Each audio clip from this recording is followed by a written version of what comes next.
నమస్తే, welcome to ఆకాశరామన్న. మాజీ మంత్రి, సర్వేపల్లి మాజీ శాసనసభ్యుడు కాకాని గోవర్ధన్ రెడ్డి అదృశ్యమైపోయాడు. నెలన్నర రోజులుగా అయుపు లేదు. 1-6 పోలీసు బృందాలు ఎక్కడెక్కడో వెతుకుతున్నా సరే ఆయన ఆచూకీ మాత్రం కనిపెట్టలేకపోతున్నారు. హైదరాబాద్, మెద్రాస్, బెంగళూరు, ఢిల్లీ వంటి చోట్లంతా కూడా వెతికారట పోలీసులు. కరుడుగట్టిన గజ దొంగలను సైతం చిటికెలో పట్టుకొచ్చే పోలీసులకు కాకాని దొరకకపోవటం విచిత్రంగా ఉందంటున్నారు. కొందరు పోలీసు ఉద్యోగులే ఆయనకు సలహాలు ఇస్తూ సహాయం చేస్తూ ఉండటంతో ఆచూకీ కనిపెట్టడం అసాధ్యమవుతోందని పోలీస్ బృందాలు అభిప్రాయపడుతున్నాయి. ప్రభుత్వానికి, పోలీసులకు సవాల్ విసురుతూ తప్పించుకు తిరుగుతున్నారు మాజీ మంత్రి, నెల్లూరు జిల్లా సర్వేపల్లి మాజీ ఎమ్మెల్యే కాకాని గోవర్ధన్ రెడ్డి.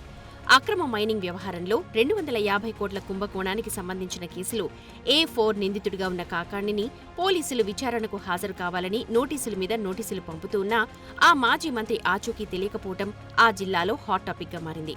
ఒక పక్క హైకోర్టులో ఆయనకు చుక్కెదురైనా పోలీసులు ఆ కేసులో పురోగతి సాధించలేకపోతుండడం, జిల్లా పోలీస్ బాస్ అనారోగ్యంతో లీవ్ తీసుకోవడం రాజకీయ వర్గాల్లో చర్చనీయాంశంగా మారింది.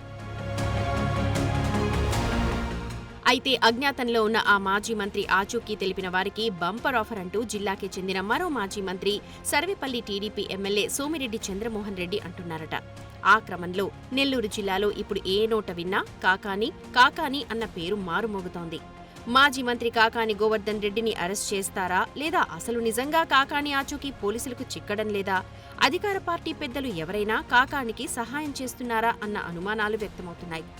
అక్రమ మైనింగ్ కేసులో విచారణకు హాజరవ్వాలని నోటీసులు రావడంతో కాకాని హైకోర్టులో క్వాష్ పిటిషన్ వేసినా వాయిదా పడింది. ఆయన ముందస్తు బెయిల్ పిటిషన్ కూడా డిస్మిస్ అయింది. హైకోర్టులో ఈ కేసు విషయంలో ముందస్తు చర్యలు తీసుకోలేమని తెలపడంతో కాకాని అజ్ఞాతంలోకి వెళ్లిపోయారు. ఇప్పుడున్న సాంకేతిక పరిజ్ఞానం ప్రకారం mobile phone, laptop, credit card, debit card, ATM, email, Facebook, Instagram, WhatsApp లాంటి వాటిలో ఏ ఒక్కటి వాడినా ఆచూకీ దొరికిపోతుంది. కానీ కాకాని ఈ నెలన్నర రోజులుగా ఇవేవీ వాడడం లేదట. విమానం ఎక్కినా తెలిసిపోతుంది. అందుకే కేవలం కార్లలో మాత్రమే తిరుగుతున్నారు అన్న అభిప్రాయం వ్యక్తమవుతోంది. అయితే కారులో ప్రయాణించినా ఏదో ఒక టోల్ గేట్ వద్ద సీసీ కెమెరా పట్టేస్తుంది. దానికి చిక్కకుండా తప్పించుకోవడం అంటే ఆరితేరిన నేరస్తుల ప్రావీణ్యమేదో ఆయనకు ఉండి ఉండాలంటున్నారు. మొత్తానికి కాకాని కోసం వెతికి పోలీసులు విసిగి వేసారిపోతున్నారు. అసలు కాకాని లైఫ్ స్టైలే డిఫరెంట్గా ఉంటేదంటున్నారు. మంత్రిగా, ఎమ్మెల్యేగా, వైసీపీ జిల్లా అధ్యక్షుడిగా ఎక్కడా లేని దర్జా జీవితం గడిపారట. ఆయన నోటికి హద్దు పద్దు ఉండేది కాదట. ఎవరినైనా ఎంత మాట పడితే అంత మాట అనేస్తుండేవారట. నియోజకవర్గంలో అరాచకత్వానికి ప్రతిరూపం కాకాని అన్న ఆరోపణలు ఉన్నాయి. కంటికి సదురుగా కనపడిన ప్రతి దాన్ని సొంతం చేసుకునేవారంట. అవి ప్రభుత్వ భూములు కావచ్చు, ప్రైవేట్ స్థలాలు కావచ్చు, గనులు కావచ్చు, ఎర్రమట్టి దిబ్బలు కావచ్చు. చివరాఖరికి కరోనా సాకుతో రైతుల పొలాల్లో పండిన వడ్లు కూడా తన సొంతం చేసుకోవడం ఆయన అలవాటని కాకానికి దగ్గరగా చూసిన వారు చెప్తూ ఉన్నారు. కాలికంటిన మట్టిని గుడ్డతో తుడిచేవాడొకడు, చెప్పు తొడిగేవాడొకడు, చేతిగుడ్డ పట్టుకోవడానికి ఒక నౌకరు, దువ్వెన అందించడానికి మరొక జీతగాడు. ఇంత దర్జా జీవితం జిల్లాలో ఏ రాజకీయ నాయకుడు ఎప్పుడూ అనుభవించి ఎరుగుండరు. అలాంటాయన ఇప్పుడన్నీ వదులుకొని ఇంత చాటుమాటు జీవితం గడుపుతుండడం అందర్నీ అవాక్కయ్యేలా చేస్తోంది. ఆ వైభవం అంతా వదులుకొని దొంగవలే నక్కి బతకాల్సిన దుర్గతి కాకానికి పట్టడం స్వయంకృతాపరాధమే అంటున్నారు. పొదలకూరు మండలంలోని ఒక క్వార్ట్జ్ గనిలో అనధికారికంగా బ్లాస్టింగ్ పదార్థాలు వినియోగించిన కేసు ఆయనపైన ఉంది.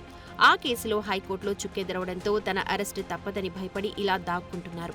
ప్రస్తుతం ఆ మాజీ అమాత్యుడు సుప్రీంకోర్టుకు వెళ్లడానికి పరిస్థితులు అనుకూలంగా లేవు. అన్నీ చక్కబడి సుప్రీంకోర్టులో బెయిల్ దక్కే వరకు, అంటే ఇంకా 2-3 నెలల వరకు కాకానికి ఈ అజ్ఞాత జీవితం తప్పదన్న అభిప్రాయం వ్యక్తమవుతోంది. అరెస్టు కావడం కాకాని ఇష్టం లేదంటున్నారు. బయట ఉన్నప్పుడు లేనిపోని దర్జాలు వెలగబెట్టిన ఆయనకు జైలు జీవితం అంటే చచ్చే భయమని సొంత అనుచరులే అంటున్నారు. అంత భయమున్నవాడు జైలుకు వెళ్లవలసినంత నేరాలు చేసి గజదొంగ తరహాలో అజ్ఞాతంలోకి వెళ్లిపోయి బిక్కుబిక్కుమంటూ బతకడం ఆయన అనుచరులకు తల కొట్టేసినట్లుగా ఉందట. సింహంలా బతికిన తమ నాయకుడు గ్రామసింహంలా తోకముడిచి తిరుగుతుండడంపై ఆయన వర్గీయులు తెగ ఫీలైపోతున్నారంట. మరోవైపు కాకాణిపై టీడీపీ నేత సోమిరెడ్డి చంద్రమోహన్ రెడ్డి తీవ్ర ఆరోపణలు చేస్తున్నారు. కాకాణి చేసిన పాపాలన్నీ బయటకొస్తాయని, ఎంత తప్పించుకున్నా జైలుకు వెళ్లక తప్పదని ఘంటాపథంగా చెబుతున్నారు. సర్వేపల్లి నియోజకవర్గంలో భారీగా భూదోపిడీకి పాల్పడ్డారని, వైసీపీ అధికారంలో ఉన్నప్పుడు తనపై 17 అక్రమ కేసులు పెట్టించారని మండిపడుతున్నారు. కాకాణి డబ్బు కోసం గడ్డి తిన్నారని, అందుకే పాపాలు వెంటాడుతున్నాయని ఒక రేంజ్లో టార్గెట్ చేస్తున్నారు. పనిలో పనిగా కాకాణి ఆచూకీ తెలిపిన వారికి బహుమతులు కూడా ఇస్తామని సోమిరెడ్డి బంపర్ ఆఫర్ ఇస్తున్నారట. మొత్తానికి కాకాణి ఎపిసోడ్ జిల్లాలోనే కాదు యావత్ రాష్ట్రంలో పెద్ద చర్చగా మారిందిప్పుడు.